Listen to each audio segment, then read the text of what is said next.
Thank you for choosing CTN. And now, it's time with Herman and Sharon.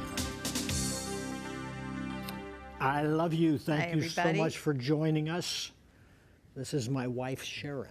Yes, In and case we're you haven't met her, see it says RR. She has two R's in her name, Sharon. only one in Herman, though. That's true. Why are we standing up, Herman? Usually we're sitting down. Well, we're standing up because they took our chairs away and we have not found them. No. No, that's not right. Follow me. You can Okay. follow both of us on this wonderful day. And You've said that to me so many times. what? Follow you? Follow me. I know. Follow me. You know, I was trained when I was in I sales. just do what I'm told. When I was trained, and it used to be, you know, you'd tell the people that you were showing something, you'd say, follow me. Mm-hmm. Well, that's what we're doing right now. This is our old, Wow. this is our old house. This looks familiar. Yeah, I know. This is our old house. We're revamping it. You may not know how much we're revamping it, but I don't know if you can get inside. Come on, honey, step up here with Oh, me. no, you're not gonna make me get in there, No, are you you? don't have to. But Thank you. this is a lot larger than it used to be. We could actually live in here now. I'm over here. I'm Preston. I'm over here. I'm over here. Yeah, okay. But it's going to be revamped, and Yeah. one of these days I'll show you all of the pictures of the evolution of this house. Rochester Jacobs many years ago put a lean-to together for a set. Remember that, Yeah. the first house? Yep. And so it's kind of evolved Yes, I do. over the years. We're going to have a brick-looking floor put in here, and I Don't guess, tell him. Let him be surprised Oh, okay. when we All get right, it all okay. done. And we're getting rid of the fences. I can't stand those fences. Anyway, anyway.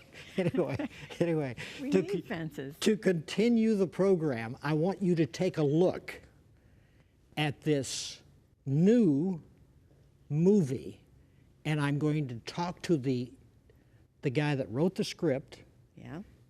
the guy that you'll see his face in the movie. He's the actor. He's an author. He's a preacher. He's a pastor. Well, you'll meet all of that kind of thing. But take a look at this video.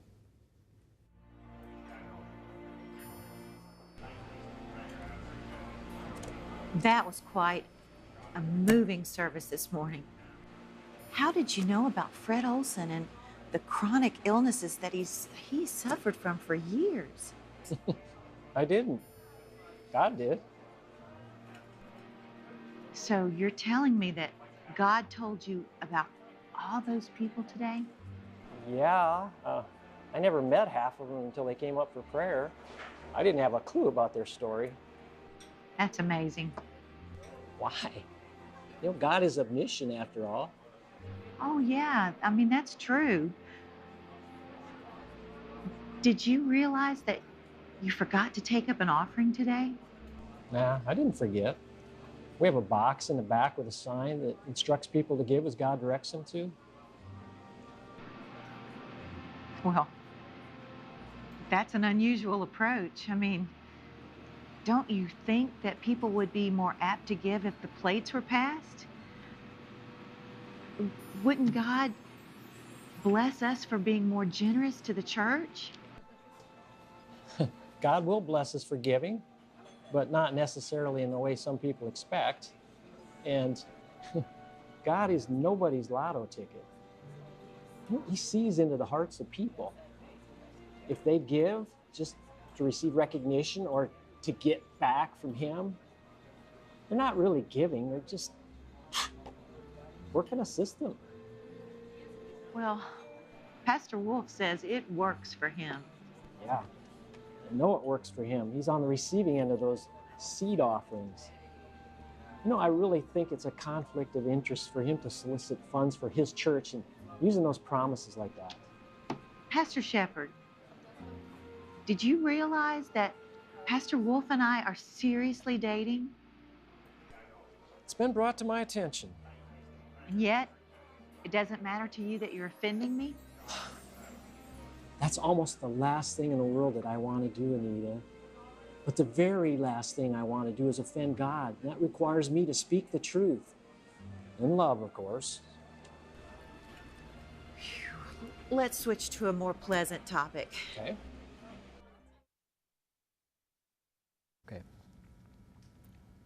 There is my guest. He's the actor, the writer. Donald James Parker writes for Christian Pulse, Christian fiction online magazine, Examiner.com. He is also host of a radio show on Blog Talk Radio. That's really a coming thing, by the way. The name of it is Wielding the Sword of the Spirit. He graduated from Dakota State University with a degree in secondary education. I don't know what happened to first education, but anyway.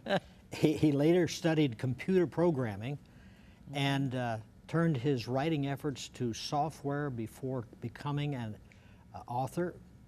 He writes mostly on evolution, the occult, the sexual revolution, and cultural issues. Wow.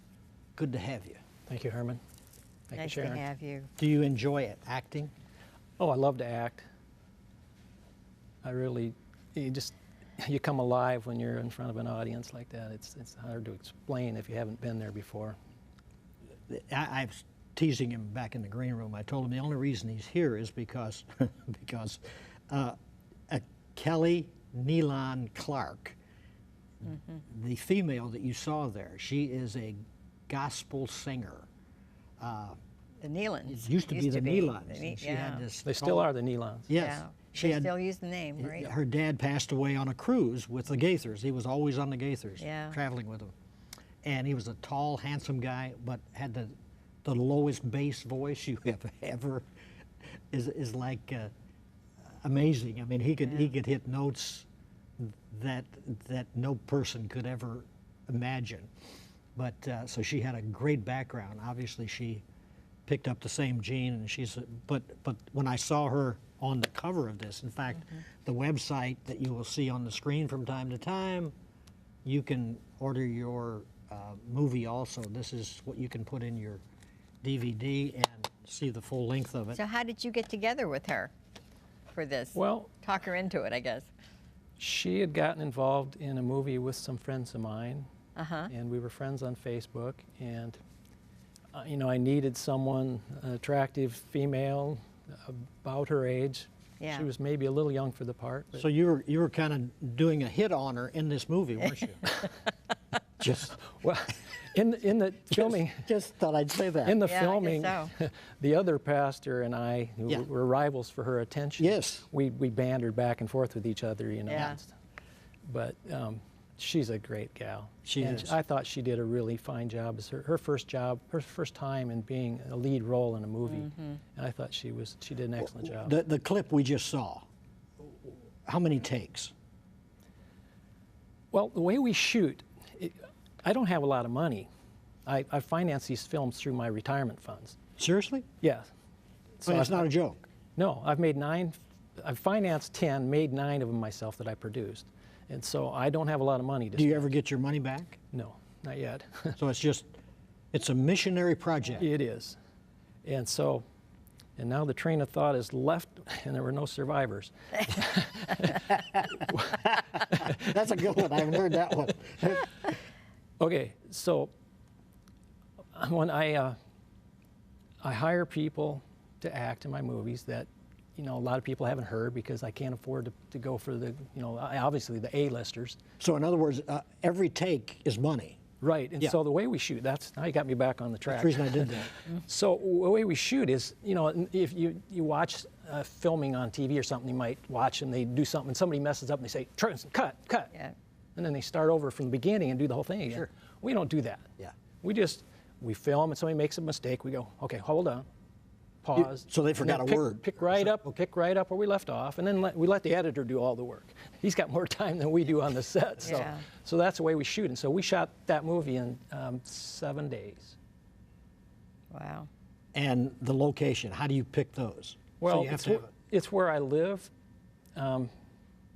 Tennessee? Crossville, Tennessee. It's a fairly small community, and so a lot of the places the homes are people from my church.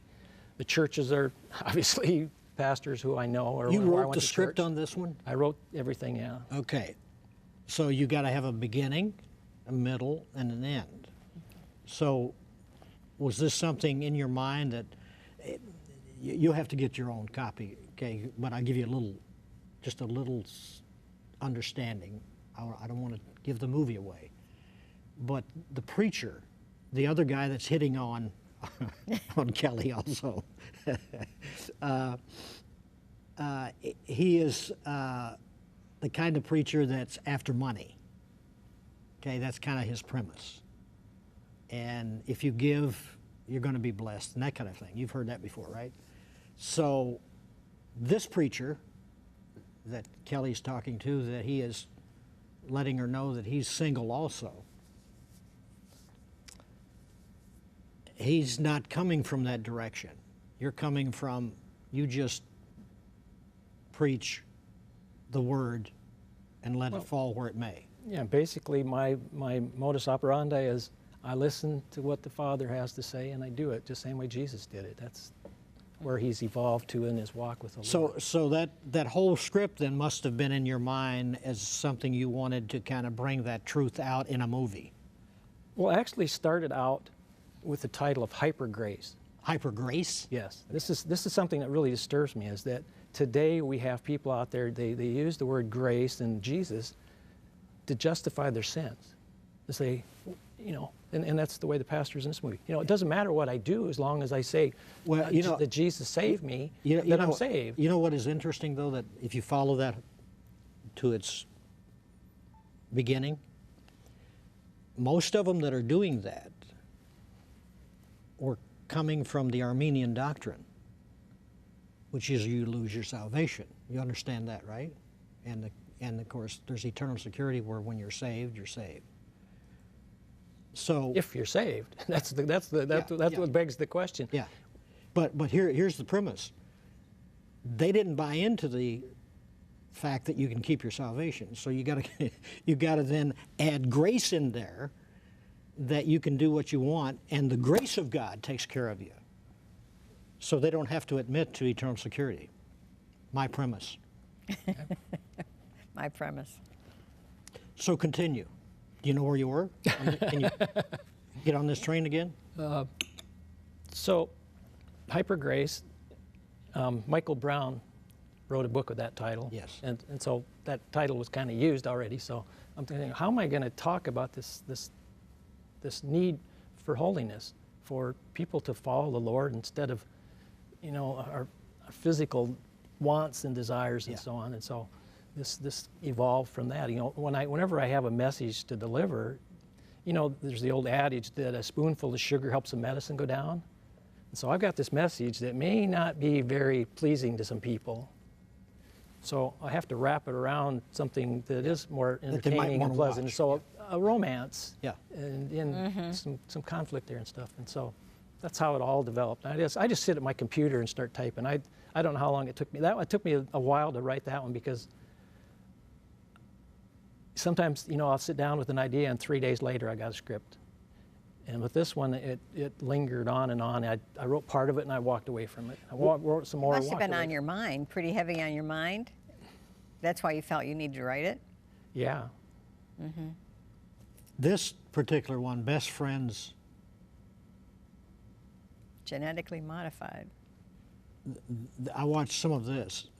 What did you do to get this concept? Well, you listen to people like Ted Broer on your show talking about health concerns. That's right. Dr. Ted is an evangelist for this kind of stuff. Yeah. And so here again, I weave it into a fictional plot, you know, and get some romance. And again, you know, every story, it's Valentine's Day, right? Hey, we got to have romance in almost every film to give people that extra spark, you know, to go along with the message. And so I bring up all these things like fluoridation of water, and the possibility that the vaccinations can cause harm to babies, et cetera. But I bring it up, you know, I can get up there and just say, hey, vaccines, and I quote all these scientists and something like that, and make a documentary. But when I have a scene where we got a woman whose daughter is going to take the granddaughter to have a shot, and she's agonizing over this, and she's saying, please think about this. You know, you have this emotional pulling in that you don't have when someone's just sitting there spewing out facts.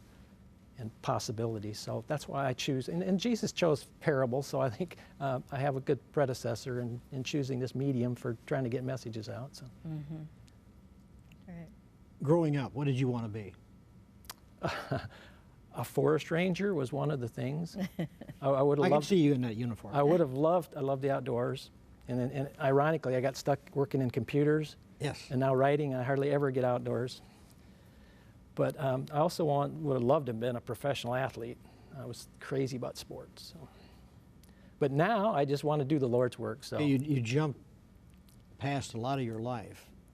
Did you enjoy school? Did you desire to be a pastor? Did you? I was a teacher for a while. I wanted to work with kids and to help shape and mold their minds and spirits. And so I got into teaching, and then that one wasn't working so well. I was more of a policeman than a teacher. So, so you so I wanted decided discipline. I got working with computers, so I could just me and that little screen, I could just, most of the time I didn't even interface with people, just do my thing, and people were happy. So Did you date? did I date Yeah. women? Yeah. Well, yeah, usually. I got married at 33 Okay. for the first time, yeah. Didn't work out? After 9 years, we were divorced, yeah. Had 2 beautiful daughters as a result, but so I thank the Lord that He brought them into my life. So Yeah. nothing since. Yeah, I'm actually, I'm this wasn't supposed to be about me, Herman. It's supposed to be about what God's doing. So Yeah. I really don't like to talk about myself, but it's not about And me. that's why he's an actor and It's writes not movies. about He don't me. he don't like himself on the screen. I don't. So how do you feel God is using these movies? Well, right now, 5 of them have shown on television. Good. On Daystar, on the, Yeah. you know, Full and length? I mean, they Uplift, did. yeah, okay. yeah, Uplift TV and Daystar, and CTN, at least one of the Yeah. CTN stations has played one. Okay. So they are getting out there, but I have no clue how many people have seen him. There's a movie here, Unexpected Bar Mitzvah. This showed on Daystar and had several emails that they sent to Daystar saying about, this is the best movie I ever saw, yada, yada, yada. And so, and then that blows over and, I sold 12 copies or something like that. So I don't know, and I'd reached You're a looking point. for that movie where you sell 1,200, right? I really don't care how many I sell. I care is how many people have their lives touched by them. And that's something I'm not going to know until heaven. And so I just have to totally give it into the Lord's hands, say, hey, God, it's yours. Yeah. Whatever you want to do with it, you do it. I'm not going to worry about it. I'll just keep on doing what I'm supposed to do. And you do the rest. You write a lot of books too, right? I did. How many? 21. 21. Where do you get your concept from your books? I mean, is that, again, you're just sitting someplace and you have this idea? Where does it come from? Life. Be sitting in a grocery store or at a red light or whatever, and all of a sudden an idea hits, I go, okay. And I get home and I got a little notepad thing, and I just write a few notes about it, say this is going to happen, this is going to happen, And then when I finally find time, I go and look at my list to go, okay, what's next? And let's try this one. And so then I branch it out into a full story. So What have you got in mind? Next book, next movie. I want to do something about revival. God has really put on my heart about revival. Like the old time revivals? Or? Like, you're familiar with Asbury University? Yes. Asbury. I went up there and prayed in the actual room where that revival took place. You're probably familiar with Gerald Durstein. Oh, yes, yes. I'm Christian retreat. I'm leaving there today and going to his retreat center, spend 5 days and doing a God encounter. And so that is a unique atmosphere there, by the way. I hope so. It is. I'm looking forward to You can really special. unwind. But I read his book just in the last couple of weeks, and about the revival that he had in Minnesota, and the guy who was running his retreat center up there is a friend of mine, a Native American, who's big into revival, and so it's God's bringing it full circle here. So I don't know when that's going to happen, but that's what's. Well, if America ever needed revival, it's now. That's I think, for sure. Yeah, I think we have an open door. Absolutely. What's going on in our political world is just insane. Awful. Yeah. The only thing that can stem this, I believe, is the Spirit of God. Yeah, you're right. because it's the spirit of the enemy just causing all this division. Yeah, Mm-hmm. yeah. And it's going to take Christians praying as never before, because prayer is the key. I had this thought the other day. I was looking in the mirror and I'm going like, you know, I'm really good at criticizing someone like a George Soros, who's funding Yeah, some of this, yeah. this All the unrest and riots, so on. yeah. And I'm going, like, hey, quit criticizing the guy, start praying for him. What if he, all of a sudden, the Lord gets a hold of his life and he takes those billions that he has and slows it into the kingdom? Yeah. Yeah, So that too. I have to take a new approach from now on. Do you think God has that kind of power? Well, man has free will.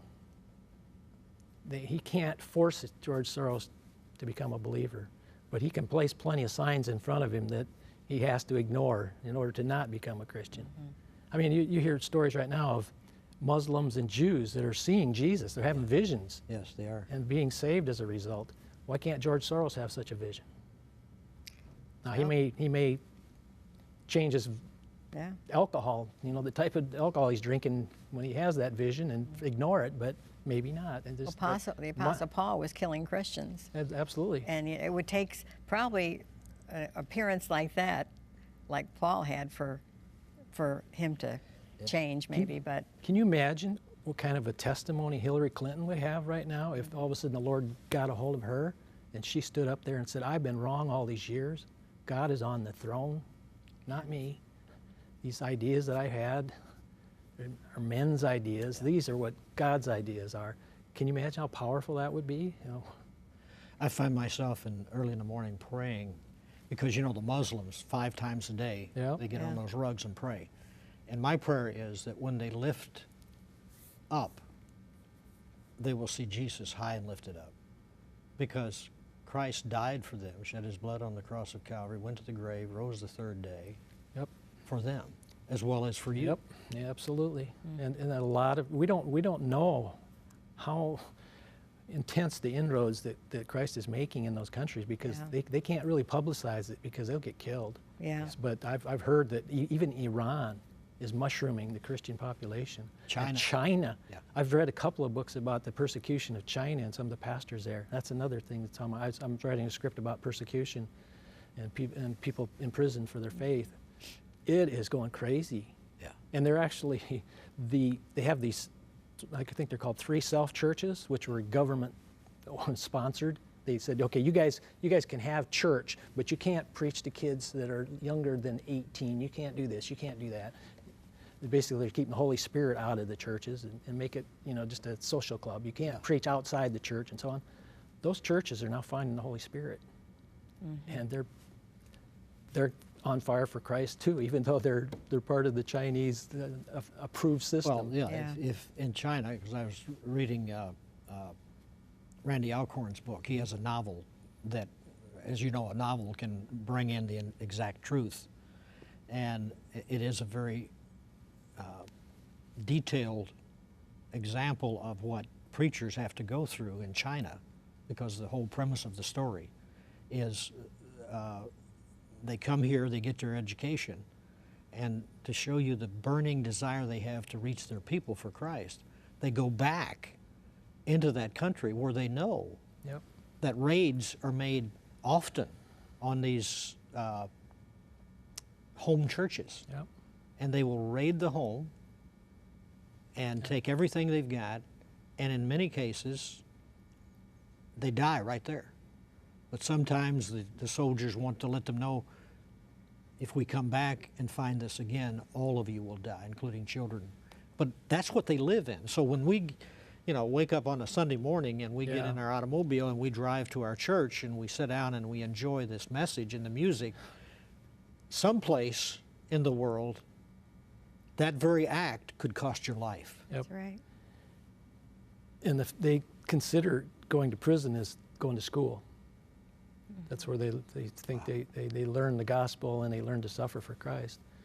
But I really think that America was headed in that same direction. We just dodged a bullet Yeah. in November that we would have been seeing that same type of thing, that we would have said, okay, this is what your church can do and say. Yeah. And Well, we don't- have Right. 4 to 8 years, maybe. Yeah, But- and, but- the but- problem could come back again. But- Yeah. We can't stop praying. But do you know the church persecuted brings forth more believers It's true. than at any other time? It's true. It's amazing. So we don't know what God's plan may be, that this will give us a reprieve to take a breath, and then the pressure, the heat, the reprisal will hit. Exactly. Now, one of the things that's causing a lot of unrest is the people coming in, the refugees, Yeah. the Muslim population. And I've been really concerned about that. I look like, well, it's like the Trojan horse. You're bringing it right into the gates here, and all got these jihadist soldiers inside it waiting to come out and to attack. And then I thought, well, maybe, you know, Lord's got this in his control. You know, why am I getting so bent out of shape over this? Maybe God's got a plan to bring those people over here where they're going to get the gospel, where they're free to admit that they love Christ and they embrace Christ. And then maybe that has a ripple effect back on their homeland. I don't know, but I'm just trusting that God's got things under control. So I'm not going to worry about it, even though I will stand up and, you know, say, let's be a little wise here in what we're doing. Yeah. Can you share the gospel in 2 minutes? 2 minutes? Yeah. Well, boy, that's really hard to do, Herman, because That's I your spent a camera whole right there. Give it a shot. I spent a whole lifetime in trying to figure this thing out, and I'm still figuring it out. But you know, Tell somebody watching right now. Look forget them in the about- eye. Scott Wesley Brown sang a song. He says, "Don't go to church until you go to Jesus." Now, I don't know if that's great, a great philosophy or not, because a lot of people, they have to go to church to find Jesus. But don't think that because you go to church that you found him. If he doesn't grab a hold of your life and you trust and love him and give him everything you've got, you haven't found him yet. And I'm, after 66 years, I'm still trying to get more and more of Jesus. It's a process that never ends until we reach the golden gates. We got to keep on walking towards him. Hinds feet in high places, as Hannah Hernard wrote. Okay. You that are watching right now. All you have to do is realize it's a personal thing. I can't save you. You must do the asking. And all you need to do is say, "Oh God, be merciful to me, a sinner. Come into my heart and life. I receive you today." Not tomorrow. I'll put it off today, because we don't know what tomorrow will bring. But you do know, if you're watching right now, this day you have an opportunity. Trust him as your Savior. God bless you. Bye-bye. Thank you for watching It's Time. If you have recently made a decision for Christ, Herman and Sharon would like to hear from you.